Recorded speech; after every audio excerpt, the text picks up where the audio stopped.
This is Here's How, Ireland's political, social and current affairs podcast, presented by William Campbell.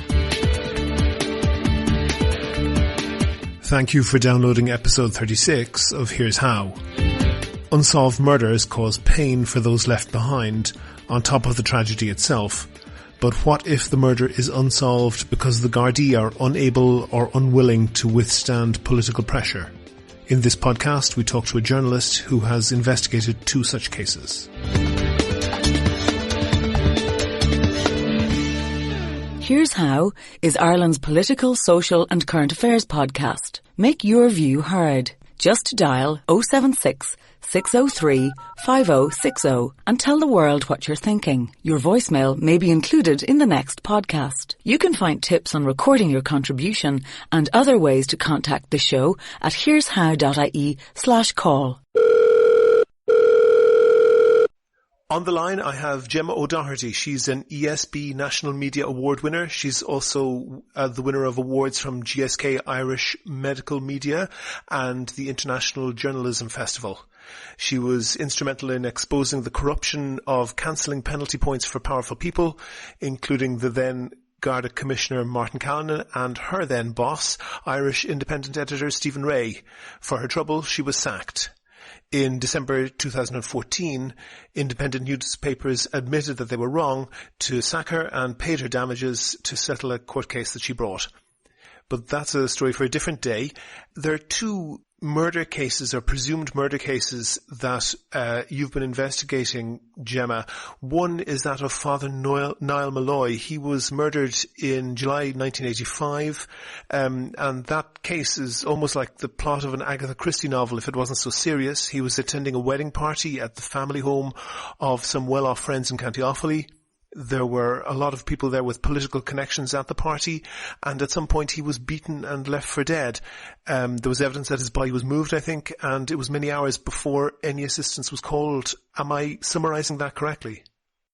Very well. I couldn't do better myself, actually, yes. It's been described in Dáil Éireann as the biggest cover-up in the history of the state. And I certainly believe that it is one of them, although there would appear to be quite a few of these cases now that are coming to light, thanks to very brave whistleblowers who are members of An Garda Síochána and who want to see justice done in these cases. So, as I understand it, and of course I won't ask you to reveal your sources, but the sources that you are using are close to the investigation. This isn't somebody who is speculating wearing a tinfoil hat from behind their keyboard. Well, in relation to the Fr Molloy case, certainly I have interviewed one officer in particular who had very serious concerns, and he was one of the first men on the scene. A local sergeant who was basically removed from the investigation when the detectives came down from Dublin. But his testimony is very compelling. But also I have spoken to the many people who were at the wedding that weekend, the day after which Father Niall was murdered in the mansion of Richard and Teresa Flynn in Kilcorsey in Clara. I just want to interrupt you on that. Richard Flynn was actually charged, was it with manslaughter in that case, and acquitted in very, very strange circumstances?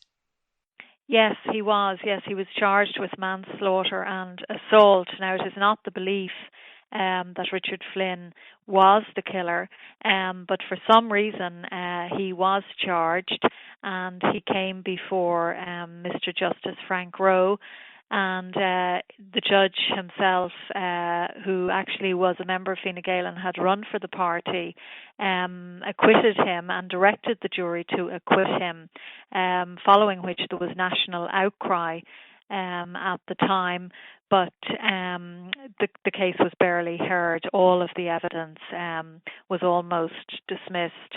And the judge had a connection. It wasn't heard, in fact, most of it. The judge had a connection to Mr Flynn in that case, didn't he? Yes, that's right. It's the belief that Justice Roe, who I must say has come to my attention on a number of other highly controversial cases, but he knew the Flynns and Father Molloy through the horse world. and he was a horse trainer himself, and I believe that they hunted together. Everywhere you look in this appalling murder are horses, and Justice Roe did know the parties involved, and that has been confirmed to me by one of his colleagues on the bench who I did an interview with a few years ago.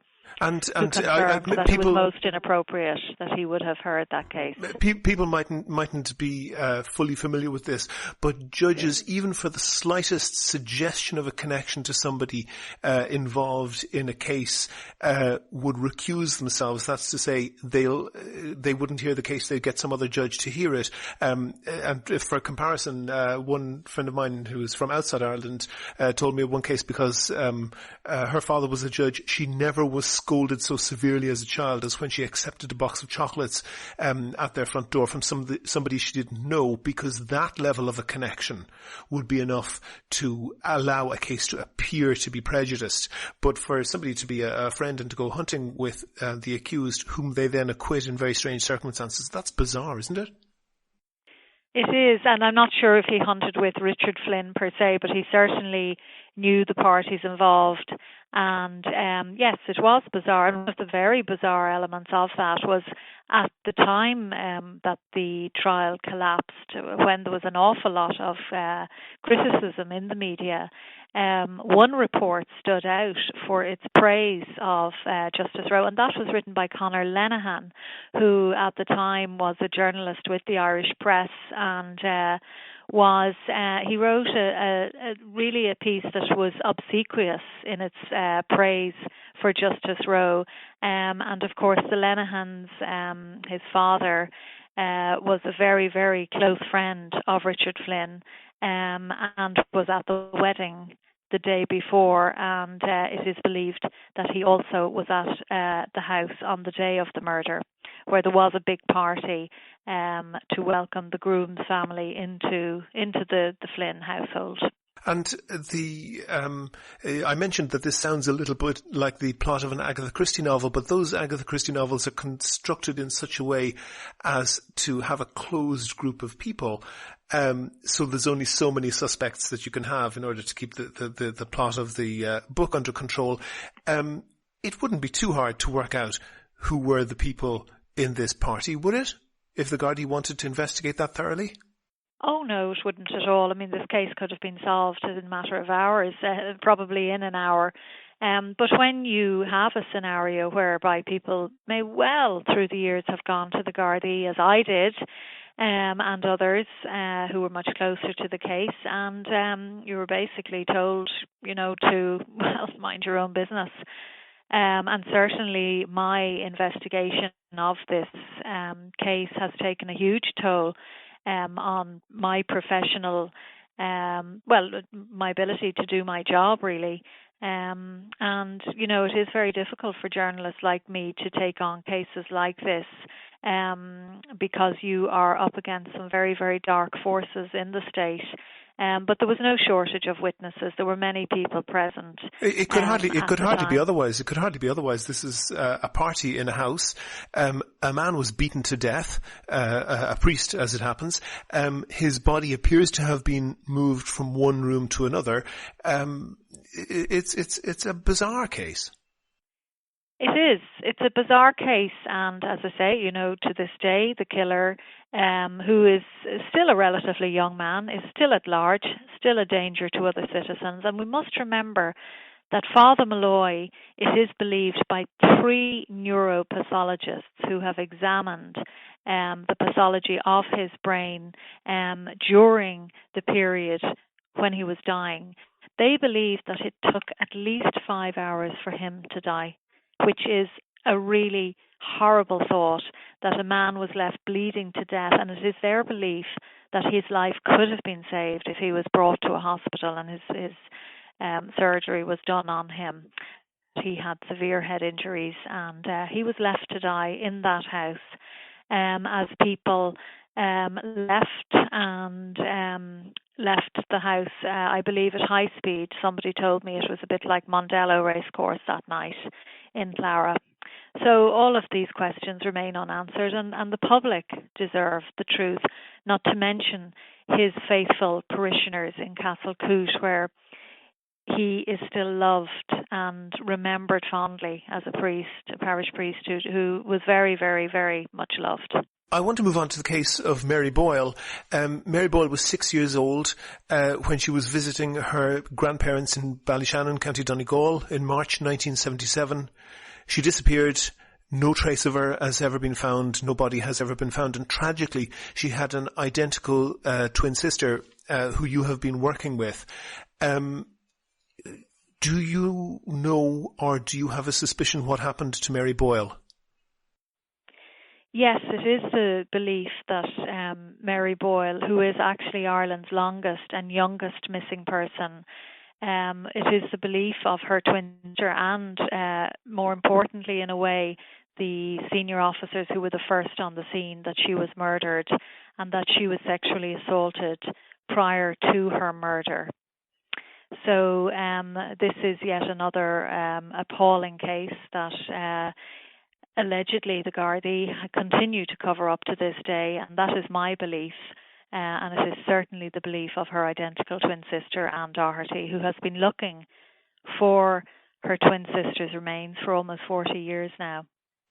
What, as far as you see it, were the problems with the Garda investigation with that?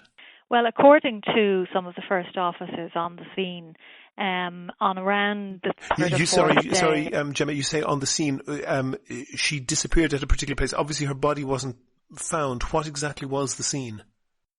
She was visiting her grandparents' farm in a very remote part of Ballyshannon, an area called Cashel Ard. So she lived in Kincasla, about 2 hours away, and she had travelled over there to her grandparents' house with her mother and father and her twin Anne and her brother Patrick. And they were staying in the house of their grandparents, very small cottage in the middle of nowhere really. And that house was also inhabited by her uncle Jerry Gallagher, and he said that that she followed him across a very quiet country boreen, and that was when she vanished. Surely if the place was as thinly populated and as isolated as you say, then there's hardly a long list of suspects, almost similar to the Niall Molloy case. Surely it's a case of just getting everybody who was within a small radius and ticking them off. Well, it is the belief of Anne Doherty, Mary's twin, and some of the senior officers who were the first at the cottage on that fateful day, that Mary was murdered by somebody known to her. However, on the third or fourth day of the child's disappearance, the senior officers allege that a phone call was made to Ballyshannon Station by a politician who ordered that the chief suspect not be arrested, and he never has been. And he has been a danger to children, not only in Donegal for the last 40 years, but throughout the island of Ireland. And do you think that this was a person who had some type of political connection? How did they manage to achieve that? Well, it is the belief that this person was a member of Fianna Fáil, and that it was a Fianna Fáil politician who made this phone call. And as a result of that, one of the officers in a documentary that I've made about the child's disappearance, he alleges that the investigation was then directed in often another way, and people were really told to look elsewhere and not to focus on the person that they believed was responsible. I talked on this podcast previously to Claire Daly, and Claire Daly, famously, with all of the corruption over penalty points, only one person ended up in handcuffs, I would say, as a result of that, and that was actually Claire Daly, one of the politicians who exposed the scandal along with yourself. What does this say about the administration of justice in Ireland? Well, we just have no accountability. There's no accountability for anybody. There won't be accountability in relation to the O'Higgins report. There wasn't accountability following the McGinn report, which was the review of the Molloy investigation. Most of the evidence was given to the guards by me in that case, and the when lawyer. Was that? This was over a period of several years, but the Gardaí already had that evidence. They just didn't act on it. But Alan Shatter set up a review, and that was headed by a barrister called Dominic McGinn. And when that review was set up, I waited for the barrister to contact me, and I waited, and then I contacted him, and I said, I'm waiting to hear from you. And he said, no, I won't be speaking to you. And I said, well, that's impossible. I mean, this review has effectively been set up on foot of my investigation. And he said, no, that's not in my terms of reference. So they go back time after time to the people against whom the allegations of corruption are being made, i.e. the Gardaí in this case. And we have a scenario where you have Gardaí investigating Gardaí. None of us want to live in a country where we cannot trust those whose role it is to uphold law and order and protect us. We want to have an effective Garda force, but if they have nobody minding them and making sure that when they do wrong, that they are held to account so that they are less likely to do wrong, well, the situation will just continue, and we will continue to have these appalling cases. And that is the problem. I mean, GSOC is completely ineffective. I have had a number of complaints through the years in with GSOC over claims that I would make about surveillance, harassment, intimidation that I have endured at the hands of An Garda Síochána.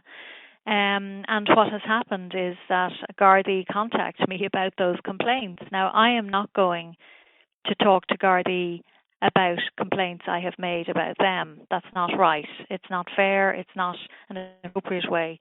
And other countries don't do that. And, it strikes at the heart of our democracy, because if we don't have a criminal justice system that we can trust, we don't have democracy.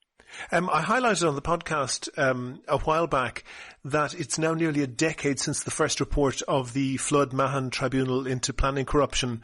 And as late as this year, ministers were giving replies to questions about what was being done about it, and it appears that the Gardaí are still awaiting advice from the Attorney General as to whether or not to open a criminal investigation into the Flood Mahon report.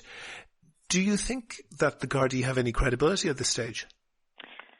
I hate to say it, but I don't believe that there really is much credibility in An Garda Síochána, and that they don't deserve a huge amount, because, I mean, it's my job to keep track of these reports and all of these scandals so that the public can understand them. And I mean, people like me are losing track of the scandals. There's been so many scandals at this stage that the public are completely worn out. And, it's no wonder that trust in An Garda Síochána is probably at a real all-time low, I would say, no matter what the commissioner says. Well, people have talked about, for example, tribunal fatigue, and typically the tribunals have essentially been about stealing money one way or another. But murdering somebody, beating a man to death at a party, or sexually assaulting and murdering a 6-year-old girl seems to be on an entirely different plane. What sort of person facilitates those perpetrators getting away? Well, a person with absolutely not a shred of conscience, I would say. But, and I was making the point earlier that we have a political police force. I mean, there's absolutely no question about that. We've seen how the water protests were policed, so heavily policed. And the Gardaí complain all the time about a lack of resources. They didn't have any shortage of officers turning up when water meters were being installed in certain areas where local residents had serious objections to them. There were dozens of Gardaí turning up in suburban housing estates. And yet, if you're living in the middle of rural Ireland, or indeed the city, or one of our cities, it is difficult to get a Garda if you have concerns about a burglary or a public order offence. So this is the problem. Our police force is political. The policing authority, which was set up several months ago, one of its key responsibilities is to be that they would have responsibility for the appointment of senior positions in An Garda Síochána. But still, the government cling on to that responsibility, and the minister has not yet signed over the statutory instrument which would allow the policing authority to take control of that. Now, not that I have any particular confidence in the policing authority, but that would be one gesture at least to try to depoliticise our police force, because until we have a police force that can act independently of the political elite, we will continue to see these scandals where politicians can tell the Gardaí what to do to look after their friends should the need arise. And, one of the other major problems, as far as I am concerned, is the relationship between the police and the press in this country, and that probably is one of the most damning aspects of all of this. You worked as a journalist. How does that work? How does that relationship function? Well, it depends on the sort of journalist you are. I do, yes. Yeah, I worked in the Irish Independent for 17 years and had a really wonderful career there. But I found that after the ownership changed, that things were different, and I'm not going to go into any detail, but I did lose my job at a time when I was exposing the penalty point scandal. But what I have learned from all of this experience, for me, journalism is about going out and speaking to members of the public and hearing their stories. It's not about turning to power, turning to your local TD, turning to your local superintendent, because they will just give you the official spin, which, yeah, that's important. We need to hear it. But we need to hear the stories from people on the ground whose job, it is our job to represent them. We should act in the public interest first. And what I have observed in the course of the last few years is these very close, and I would call them toxic relationships between particular crime reporters and senior officers, to the point where they would socialise together and they would get favours done. And as a result of that, we see time and time again the public being misled about some very, very serious stories and very serious scandals involving the Gardaí. And RTE, I would hold an awful lot of disrespect for RTE, because they lead the way in this. Gemma O'Doherty, award-winning journalist and doing very important investigations. Thank you for talking to me. Thank you. Make your view heard. Dial 076 603 5060 and leave a contribution for the show. You can find tips on how to record a good contribution and other ways to contact the podcast at here'show.ie/call. That's almost the end of episode 36 of Here's How, Ireland's political, social and current affairs podcast, published on the 25th of May 2016.